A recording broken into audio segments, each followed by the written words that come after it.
നമ്മുടെ എല്ലാരും നോക്കിക്കൊണ്ടിരിക്കുകയാണ്. ഇന്നലെ ഞാൻ അഡ്ജസ്റ്റ് ചെയ്തിട്ട് ജിസേലിന്റെ മടി കയറി ഇരിക്കാൻ പോയതാ.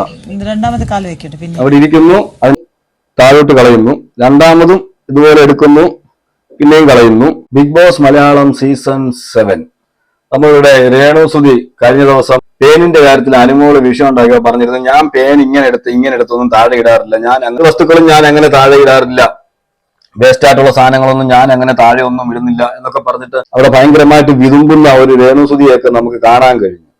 ആരും ശ്രദ്ധിക്കാത്ത ഒരു കാര്യമുണ്ട്.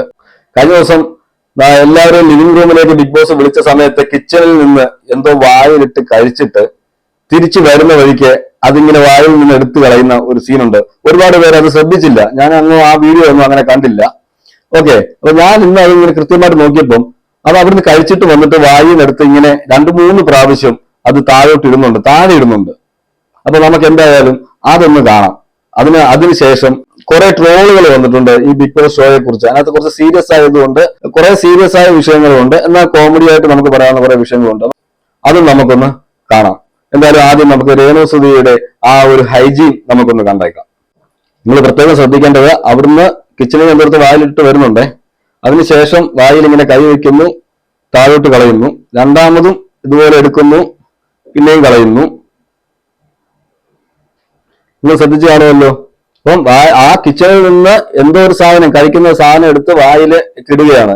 ഇട്ടിട്ട് നടന്നു വരുന്ന വഴി അതിങ്ങനെ എടുത്ത് താഴോട്ട് ഇടുക എന്ന് വെച്ചാൽ അവിടെ ക്ലീൻ ചെയ്യാൻ ആൾക്കാരൊക്കെ ഉണ്ടല്ലോ, അപ്പൊ അവരൊക്കെ ക്ലീൻ ചെയ്തോളൂ, ഞാൻ എന്ത് കാണിച്ചാലും കുഴപ്പമില്ല എന്ന് ഉള്ള രീതിയിലാണ് എടുത്ത് താഴോട്ടിരുന്നത്.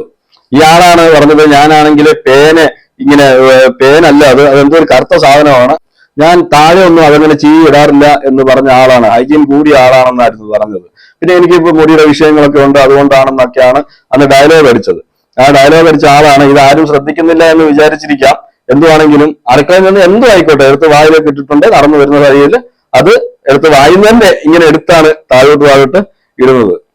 അതുപോലെ തന്നെ അനുമോളെ സപ്പോർട്ട് ചെയ്തുകൊണ്ട് ലക്ഷ്മി നക്ഷത്ര ഒരു പോസ്റ്റ് ഇട്ടിട്ടുണ്ടായിരുന്നു ഇൻസ്റ്റാഗ്രാമിലൊക്കെ. അപ്പൊ അതിനെക്കുറിച്ച് ചോദിക്കുന്നുണ്ട്, അനുമോളെ പോലെ തന്നെ അല്ലേ രേണുസുതിയുടെ പോസ്റ്റ് ഒന്നും കണ്ടില്ലല്ലോ എന്ന് ചോദിക്കുന്നതിന് ലക്ഷ്മി നക്ഷത്ര അതിനുള്ളൊരു മറുപടി പറയുന്നുണ്ട്. നമുക്ക് അതുകൂടെ കേൾക്കാം. നമ്മുടെ അടുത്ത് പോകുന്നതിന് മുമ്പ് നമ്മുടെ അടുത്ത് പറഞ്ഞിട്ടുണ്ടായിരുന്നു, ചേച്ചി ബ്ലസ് ചെയ്യണം, അതുപോലെ എങ്ങനെയാണ് ഗെയിം കളിക്കേണ്ടത്, ഇങ്ങനെയുള്ള കാര്യങ്ങളൊക്കെ അനു നമ്മുടെ അടുത്ത് ചോദിച്ചിട്ടുണ്ടായിരുന്നു. അപ്പോ അവൾ എത്രയാണെങ്കിലും നമ്മുടെ അനിയത്തിക്കുട്ടിയല്ലേ, രേണുവായിട്ടും വളരെ ക്ലോസ് ആയിരുന്നു. പക്ഷേ ഇപ്പം നമ്മൾ മീഡിയയിലുള്ളത് കൊണ്ട് നമ്മൾ എന്താ പറയാ, ഇപ്പം ആരൊക്കെയാണ് ബിഗ് ബോസിൽ പോണേന്നൊക്കെ ഉള്ള ഒരു ഇൻഫോർമേഷൻ ഒക്കെ നമുക്ക് കിട്ടും. പക്ഷേ രേണു അത്രയും ക്ലോസ് ആയിട്ടും അതിന് മുമ്പത്തെ ഒരു മാസം വരെ എല്ലാ കാര്യങ്ങളും അപ്ഡേറ്റ് ഒക്കെ ചെയ്തിട്ടും ഇത് നമ്മുടെ അടുത്ത് പറഞ്ഞിട്ടുണ്ടായിരുന്നു. അനുമോള് പോകുന്ന സമയത്ത് എന്നെ വിളിച്ച് പറഞ്ഞായിരുന്നു, ഞാനിങ്ങനെ ബിഗ് ബോസിലേക്ക് പോകുന്നുണ്ട്, അനുഗ്രഹമൊക്കെ വേണം, സപ്പോർട്ട് ചെയ്യണം എന്നൊക്കെ പറഞ്ഞിട്ടാണ് അനുമോള് പോയത്. പക്ഷെ അത്രയും ക്ലോസ് ആയിട്ടിരുന്ന ഒരാള് എന്ന് പറഞ്ഞാൽ ഇതിലും നല്ല ക്ലോസ് ആയിട്ടിരുന്ന ഒരാളെന്നാണ് പറയുന്നത്. ക്ലോസ് ആയിട്ടിരുന്ന രേണു എന്തൊന്നും പറഞ്ഞില്ല, പോകുന്നതും പറഞ്ഞില്ല, ഒന്നുമില്ല. പക്ഷെ നമുക്കറിയാമല്ലോ ആരൊക്കെയാണ് പോകുന്നതെന്ന്. പക്ഷെ എന്നിട്ട് പോലും നമ്മളൊരു വാക്ക് പോലും പറഞ്ഞില്ല എന്ന് പറയുന്നുണ്ട്. അങ്ങനെയാണെങ്കിൽ ഇവരുടെ ഇരിപ്പ് വശം വെച്ച് നോക്കിക്കഴിഞ്ഞാൽ രേണുസുതി ആദ്യം പറയേണ്ടത് ലക്ഷ്മി നക്ഷത്രത്താണ്. പിന്നെ പണ്ട് മുതലേ ഈ നന്ദികേർ ഉള്ളത് കൊണ്ട് പിന്നെ കുഴപ്പമില്ല.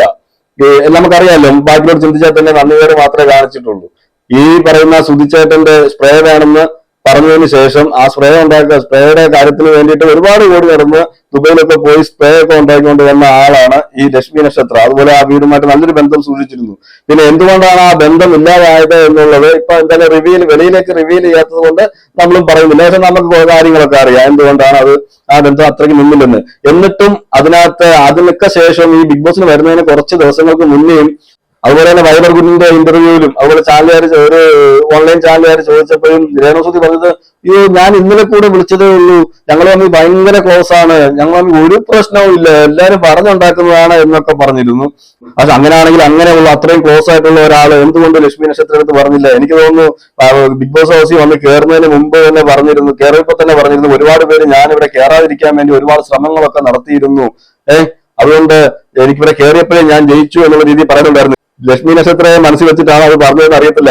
അതൊക്കെ പറയും. അങ്ങനെയുള്ള ആൾക്കാരാണല്ലോ. നമുക്ക് രേണുസുതിയെ കുറിച്ച് നമുക്ക് അറിയാമല്ലോ. ലക്ഷ്മി നക്ഷത്രം എത്രമാത്രം രേണുസുതിയെ ഹെൽപ്പ് ചെയ്തിട്ടുണ്ടെന്നുള്ളത് അവർ കണ്ടവർക്കും അറിയാം, അല്ലാതെയും അറിഞ്ഞും അറിയാതെയൊക്കെ ഒരുപാട് ഹെൽപ്പ് ചെയ്തിട്ടുണ്ട്. പക്ഷെ അതിനൊക്കെ തള്ളിപ്പറയുന്ന രീതിയിലൊക്കെ തള്ളിപ്പറഞ്ഞ സാഹചര്യങ്ങളൊക്കെ ഉണ്ടായിട്ടുണ്ട്. എന്തായാലും ആ ഒരു വിഷയത്തെക്കുറിച്ച് നമുക്ക് ഒരുപാട് സംസാരിക്കാൻ ഇപ്പോൾ പറ്റാത്തതുകൊണ്ട് നമ്മൾ അതിനെക്കുറിച്ച് ഒരുപാട് സംസാരിക്കുന്നില്ല. എന്തായാലും നിങ്ങൾ നിങ്ങളുടെ അഭിപ്രായങ്ങൾ കമന്റ് ചെയ്യുക. ആദ്യത്തെ ഹൈജീനിക്ക് നിങ്ങൾ കണ്ടല്ലോ, ഹൈജീൻ കൂടിയ ഒരു വ്യക്തിയുടെ സ്വഭാവമാണ് അവിടെ കണ്ടത്. അവിടെ ഇതൊക്കെ തന്നെയാണ്, അങ്ങോട്ടും ഇങ്ങോട്ടും തിന്നുക, കുടിക്കുക, നടക്കുക, വേറെ പരിപാടിയൊന്നുമില്ല. പിന്നെ കഴിഞ്ഞ ആഴ്ചയാണെങ്കിൽ സെപ്റ്റിക് ടാങ്ക് ഉണ്ടായിരുന്നു, ഇപ്രാവശ്യമാണെങ്കിൽ പേന്റെ വിഷയം കിട്ടിയിട്ടുണ്ട്. അങ്ങനെ അതിനകത്ത് നമുക്ക് കണ്ടന്റ് ഉണ്ടാക്കാൻ ശ്രമിച്ച് ഇങ്ങനെ അങ്ങോട്ടും ഇങ്ങോട്ടും തേരാപ്പാര നടക്കുന്ന ഒരാളായിട്ട് ഞാൻ ഈ രേണുസുതിയെ കണ്ടിട്ടുള്ളൂ. ബിഗ് ബോസിലൊന്നും ഒരു കാര്യമില്ല, ബിഗ് ബോസിൽ നിന്നിട്ടും വലിയ കാര്യമില്ല. സത്യം പറഞ്ഞാൽ ബിഗ് ബോസിൽ നിന്നൊക്കെ എടുത്തു കളയേണ്ട സമയം കഴിഞ്ഞു. ഇതിപ്പം എവിക്ഷനിലും വരാത്തതുകൊണ്ടായിരിക്കാം പുറത്തു പോകാത്തത്. മിക്കവാറും അടുത്ത എവിക്ഷനിലൊക്കെ വരുമ്പോൾ പുറത്തു പോകാൻ സാധ്യത കൂടുതലാണ്. അതുപോലെ തന്നെ നമ്മളുടെ നവീന്റെ കുറച്ച് കോഴിത്തരങ്ങൾ, ആ കോഴിത്തരങ്ങൾ ഈ ട്രോളൊക്കെ ആയിട്ട് വന്നിട്ടുണ്ട്. എന്തായാലും നമുക്ക് ആ കുറച്ച് കോഴിത്തരം ജിസേലുമായിട്ടുള്ള കുറച്ച് കോഴിത്തരങ്ങൾ നമുക്ക് കാണാം.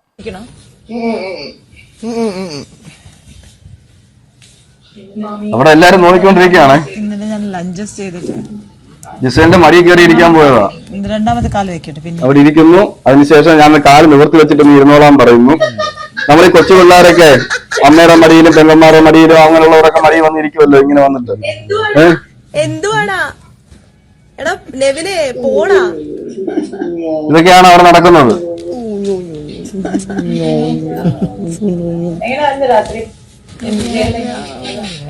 എങ്ങനെയാ രാത്രി? എല്ലാരും നവീനെ ഒരു കോമഡി പീസ് ആയിട്ടൊക്കെയാണ് കാണുന്നുണ്ട്. പക്ഷെ നവീൻ അത് കൃത്യമായിട്ട് നല്ല രീതിയിൽ മുതലാക്കുന്നുണ്ടെന്നുള്ള കാര്യം ഞാൻ നേരത്തെ വീഡിയോയിലൊക്കെ ഞാൻ പറഞ്ഞിട്ടുണ്ട്. നല്ല രീതിയിൽ മുതലാക്കുന്നുണ്ട്. കൂടുതലും ജിസേലിനെയാണ് മുതലാക്കാൻ ശ്രമിക്കുന്നത്. ബാക്കിയുള്ളവരൊന്നും അത്രയ്ക്ക് അങ്ങ് നിന്നു കൊടുക്കുന്നില്ല. നമുക്ക് ഒരു വീഡിയോ കൂടെ കാണാം. ഞാൻ ഏറ്റവും കൂടുതൽ അച്ചീന്ന വിളിക്കുന്നത് അതൊക്കെയായിരുന്നു. അതിനുശേഷം ഞാൻ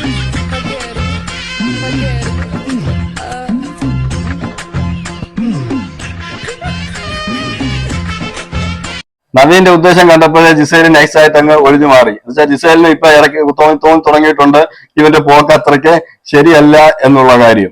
പലരോടും ഇങ്ങനെ ചെയ്യാറുണ്ട്. അത് അവരുടെ സംസാര വിഷയമായിട്ടുണ്ടായിരുന്നു. അതിനുശേഷം ചോദിക്കുന്നുണ്ട്, ഞാൻ ഇങ്ങനെ ഹഗ് ചെയ്യുന്നത് നിങ്ങൾക്ക് ആർക്കെങ്കിലും പ്രശ്നമുണ്ടോ, ഞാൻ ഹഗ് ചെയ്യുന്നത് മറ്റുള്ളവർക്ക് വിഷയമുണ്ടോ എന്ന് വെച്ചാൽ ഓരോ പെണ്ണുങ്ങളെയും പുറകെ നടന്ന് ചോദിക്കുന്നതൊക്കെ ഉണ്ടായിരുന്നു. പക്ഷെ മനസ്സിലിരിപ്പ് ഇങ്ങനെയൊക്കെ ഉള്ളതാണ്. പുള്ളി കുറച്ച് കൊമേഡിയനാണ്, കുറച്ച് കണ്ടന്റ് വരുന്നുണ്ട്, കുറച്ച് കോമഡിയാണ് എന്നൊക്കെ പറഞ്ഞാലും പക്ഷെ മുതലാക്കേണ്ട അടുത്ത് പുള്ളി മുതലാക്കുന്നുണ്ട് കൃത്യമായിട്ട്. ഇവിടെ നോറയുമായിട്ട് ഒരു സംസാരം നടക്കുന്നുണ്ട് ബാത്റൂമിന്റെ ഏരിയയിൽ വെച്ചിട്ട്. അതൊന്ന് കേൾക്കാം. എന്താണ് തുണി വെക്കുന്നത്?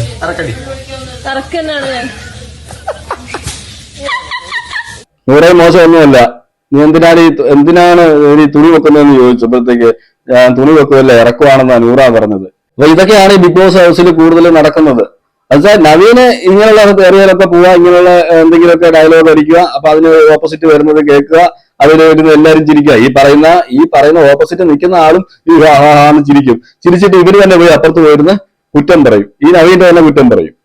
അതുപോലെ തന്നെ അനുമോളുടെ ഒരു ട്രോൾ ഇറങ്ങിയിട്ടുണ്ട്. അനുമോള് ഫുഡ് കഴിക്കുന്ന ഒരു ട്രോള് തന്നെ ചിരിച്ചു പോയി കേട്ടോ. തിന്നിട്ടും പോരാതായി, നക്കിയിട്ടും തീരാതായി, ചെമ്മീൻ തല ചട്ടിയിലിട്ട് വന്നവളെ. ആഹാ, ഇതിവിടെ ഉണ്ടായിരുന്ന എവിടെയൊക്കെ നോക്കി ആരേക്കടങ്ങോട്ട് അവന്റെ പറഞ്ഞാണ്ടി. ആദ്യമായിട്ടാണ് ഞാൻ ഇത്രയും വലിയൊരു തീറ്റ കാണുന്നതെന്ന്. അതൊരു കോമഡിയൊക്കെ ആയിട്ട് എടുക്കാം. എന്ന് വെച്ചാല് അനുമോളെ കുറിച്ച് നമ്മൾ കണ്ടതാണ്. അനുമോൾക്ക് കൊച്ചു പിള്ളേരുടെ സ്വഭാവമാണ് കൂടുതലും. പിന്നെ പ്രതികരിക്കേണ്ടടുത്ത് കൃത്യമായിട്ട് പ്രതികരിക്കുന്നുണ്ട്, കരയേണ്ടടുത്തും കൃത്യമായിട്ട് കരയുന്നുണ്ട്.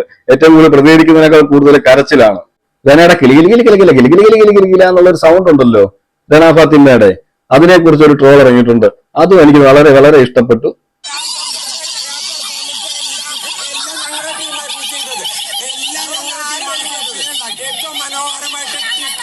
റെനയെ കിട്ടിയിരുന്നെങ്കിൽ വീട്ടിലെ കോളിംഗ് ബെല്ല് ആക്കാമായിരുന്നു എന്നാണ് അതിന്റെ ഹെഡിങ് കൊടുത്തിരിക്കുന്നത്. കറക്റ്റ് കാര്യമാണ്. നമുക്ക് എല്ലാവർക്കും അറിയാം, അവിടെ ഇതുപോലെ ഓവറായിട്ട് പോകുന്ന ഒരാള് ഞാൻ കണ്ടിട്ട് വേറെ ആരുമില്ല. സംസാരിച്ചു തുടങ്ങിയ പിന്നെ ചെലവില. എന്നിട്ട് ഈ കൊച്ചാണ്, പക്ഷെ കൊച്ചാണെന്നും പറഞ്ഞാൽ ഇഷ്ടപ്പെടത്തില്ല. കുഞ്ഞൊന്നും പറയാൻ പാടില്ലെന്നാണ് പറഞ്ഞേക്കുന്നത് മുതിർന്ന ഒരാള്. അങ്ങനെയുള്ള മുതിർന്ന ഒരു കുട്ടി അത് വന്നിട്ട് ആരുമായിട്ട് സംസാരിച്ചെന്ന് പറഞ്ഞാലും അവിടെ ഒരു കലവില. അവരുടെ മുഖത്ത് നോക്കിയിട്ട് എന്തൊക്കെയാ കാണിക്കുന്നത്. ആര്യനെ പോലെ തന്നെ വേറൊരു വേർഷനിൽ നോക്കിയാൽ റെന ഭയങ്കര അഹങ്കാരിയാണ് ആ വിഷയത്തിൽ. റെന കൂടുതലും ഉപയോഗിക്കുന്നത് എന്റെ പ്രായം പറഞ്ഞ് എന്നെ ഒഴിവാക്കി നിർത്തുന്നു. എപ്പോഴുള്ള ഡയലോഗാണ്, പ്രായം പറഞ്ഞ് ഒഴിവാക്കി നിർത്തുന്നു, എന്നെ സംസാരിക്കാൻ വിടുന്നില്ല. അപ്പൊ ഇതെല്ലാം ഇങ്ങനെയുള്ള കോപ്രായങ്ങളെല്ലാം കാണിച്ചിട്ട് ലാലേട്ടന്റെ മുന്നിൽ വരുമ്പോഴത്തേക്ക് ഇതൊക്കെയാണ് പറഞ്ഞ് അവിടുന്ന് രക്ഷപ്പെടുന്നത്. അതിൽ ലാലേട്ടൻ വീഴാറുമുണ്ട്. അതുപോലെ ആര്യന്റെ, നമുക്ക് എല്ലാവർക്കും അറിയാം ആര്യന്റെ അഹങ്കാരം. എന്തായാലും ഇന്ന് ലാലേട്ടൻ വരുമ്പോൾ പ്രൊമോയിൽ കാണിച്ചിരിക്കുന്നത് പോലെ ആണെങ്കിൽ ആര്യനെ എടുത്തിട്ട് കൊടുക്കുന്നതായിട്ടാണ് നമ്മൾ പ്രൊമോയിൽ കാണുന്നത്. പ്രൊമോ ഇസ് നോട്ട് പ്രോമിസ്ഡ് എന്ന് പറയുന്നത് പോലെ ഈ ബിഗ് ബോസിന്റെ കാര്യത്തിൽ ഇതൊന്നും നമുക്ക് പറയാൻ പറ്റത്തില്ല. ഇനി ഇതിന്റെ വിഷയത്തിനാണോ സംസാരിക്കുന്നത്, അത് ഇനി വേറെ എന്തെങ്കിലും ആണോ, അല്ലെ പിന്നെ ലാസ്റ്റ് മോനെ പോട്ടെ മോനെ അന്ന് അവിടെ ഇരിക്കുക എന്നൊക്കെ പറഞ്ഞിട്ടൊക്കെ ആളാണോന്ന് അറിയത്തില്ല. എന്ന് വെച്ചാൽ പ്രൊമോയിലൊക്കെ ഇങ്ങനെയൊക്കെ കാണിക്കും. നമ്മളും കഴിഞ്ഞ ആഴ്ച ഒരുപാട് വലിയ പ്രൊമോ ഒക്കെ കണ്ടതാണ്. പക്ഷെ പ്രൊമോയിൽ വന്നതൊന്നും നമ്മൾ എപ്പിസോഡിൽ അങ്ങ് അത്ര ഇതായിട്ടൊന്നും നമ്മൾ കാണാൻ പറ്റിയില്ല. അപ്പൊ ഇപ്രാവശ്യം എന്താണെന്നുള്ളത് നമുക്കിനി കണ്ടാലേ മനസ്സിലാവത്തുള്ളൂ. എന്നാലും ഇതുപോലെ അഹങ്കാരം പിടിച്ച ഒരാളെ ഞാൻ ബിഗ് ബോസ് ഹൗസിനകത്ത് കണ്ടിട്ടില്ല.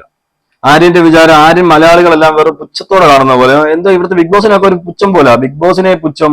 അതുപോലെ തന്നെ അവിടെ ഉള്ളവരെല്ലാം എന്റെ അടിമകളാണ്, ഞാൻ പറഞ്ഞത് കേൾക്കണം എന്നൊക്കെയായിരുന്നു ക്യാപ്റ്റൻസിയിലൊക്കെ നോക്കിക്കൊണ്ടിരുന്നത്. പല പ്രാവശ്യം ഊക്ക് വാങ്ങിച്ചു ഈ ബിഗ് ബോസിന്റെ കയ്യിൽ നിന്ന് തന്നെ. ബിഗ് ബോസ് അവിടെ പോയിരിക്കുക, നീ എന്തിനാ ഇവിടെ നിൽക്കുന്നത്, അല്ലെങ്കിൽ ഞാനല്ലേ പറയാൻ ഇവിടെ നിൽക്കുന്നത്, നീ എന്തിനാ പറയുന്നതെന്നൊക്കെ ഒരുപാട് ചോദിച്ചായിരുന്നു ആര്യനോട്. എന്ന് വെച്ചാൽ ആര്യൻ അവിടെ ഞാൻ ആരെയും മൈൻഡ് ചെയ്യത്തില്ല, ഞാൻ എന്താ വലിയ ആളാണ്, ഞാൻ കുന്നംകുളം രൺബീർ കപൂർ എന്നാണ് ഇപ്പൊ എല്ലാവരും വിളിക്കുന്നത്. കുന്നംകുളം രൺബീർ കപൂർ ആണെന്നുള്ളൊരു വിചാരമാണ്.